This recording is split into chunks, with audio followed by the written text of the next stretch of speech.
She borrowed my time every week until I realized it wasn't being given back.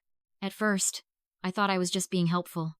That's how it begins most of the time, not with something that feels wrong, but something that feels kind, reasonable, even generous. She moved in across the street about 6 months ago. You know the type, friendly, talkative, the kind of person who makes quick connections and assumes they're deeper than they are. She waved often, smiled easily, asked questions like she had known you longer than she had. Her name was Carol. The first time she knocked on my door, it was a Tuesday morning. "I'm so sorry to bother you," she said, already halfway inside the sentence before I could respond. "Could you help me with something small?" Something small. It's always something small. If you've ever agreed to just a quick favor that somehow became a regular responsibility, comment 1. You already know how this unfolds. She needed help setting up her new phone. "I'm just terrible with technology," she laughed, handing it over before I even agreed. I showed her how to adjust a few settings. Nothing complicated. 10 minutes, maybe 15. She thanked me warmly. "Oh, I don't know what I'd do without you." That sentence stayed with me longer than it should have.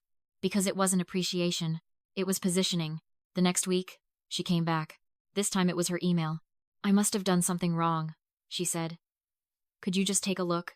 Of course. Just a look. 20 minutes later, I had fixed the issue. Again, grateful smile. Warm tone. Same energy. "You're such a lifesaver." Lifesaver. Another interesting word.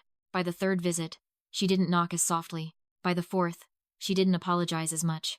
By the fifth, she stopped asking if I was busy. And that's when I noticed something important. It wasn't about the help. It was about access. There's a subtle shift that happens when someone gets comfortable using your time. They stop seeing it as something you're giving and start seeing it as something available. Like it's just there. Like it belongs to them a little bit. That Friday, I was in the middle of reading a quiet afternoon. No plans. Just the kind of stillness you learn to appreciate more deeply as the years go by. Then came the knock. Not tentative. Familiar. I opened the door. "Oh, good, you're home," she said brightly. "This will only take a minute." A minute. I looked at her, then at the book in my hand, then back at her. "I'm actually in the middle of something," I said. A small pause. Confusion, not offense. "Oh, it's really quick," she said, already stepping forward slightly. That movement, that assumption, that's when it became clear. She wasn't asking anymore. She was continuing, and I had allowed it. "I'm not available right now," I said calmly. Not harsh, not defensive, just clear. She blinked. "Oh, okay," she said slowly.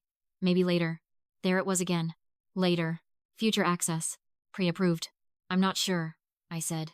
"You might want to check with someone at the store where you bought it." Her expression shifted slightly. Not angry. Just surprised. "You're always so helpful," she said. "Always. That word does a lot of quiet work." "I help when I choose to," I replied. And just like that, the tone changed.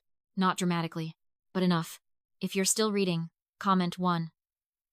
Because you recognize this moment, the point where kindness needs to be redefined before it turns into obligation. She nodded, but it wasn't the same kind of nod as before. Less confident. Less certain. "Okay," she said. "I'll figure it out." She walked away, and for the first time since she moved in, I closed the door without feeling like I owed anyone anything. That feeling? It matters more than most people realize. The next few days were quiet. No knocks. No small favors. No, just a minute. And then, about a week later, I saw her outside. She was standing near her car, phone in hand, looking frustrated. I hesitated. Not out of obligation, but out of awareness. There's a difference. I walked over. "Everything okay?" I asked. She looked up, a little surprised. "Oh, yeah, just trying to figure this out." She held up her phone, paused, then added, "But I'll manage." That sentence told me everything, because it wasn't resistance. It was adjustment, and that's what boundaries do. They don't push people away. They teach people where they stand. "I'm sure you will," I said, and I meant it. We stood there for a moment, different than before, more balanced, less assumed. Then she said something I didn't expect. "I think I got used to asking you for things. Honest. Simple. Accurate." I nodded. "It happens," I said. She gave a small smile. "I didn't realize I was doing it so often." "That's how patterns work," I replied. "They don't feel like patterns while you're inside them." That landed. You could see it in her face. Because once you see a pattern, you can't unsee it. After that, things changed. Not dramatically, but clearly. She still waved. Still smiled. Still said hello. But she stopped knocking on my door for small things. And interestingly enough, she figured things out. The phone. The email.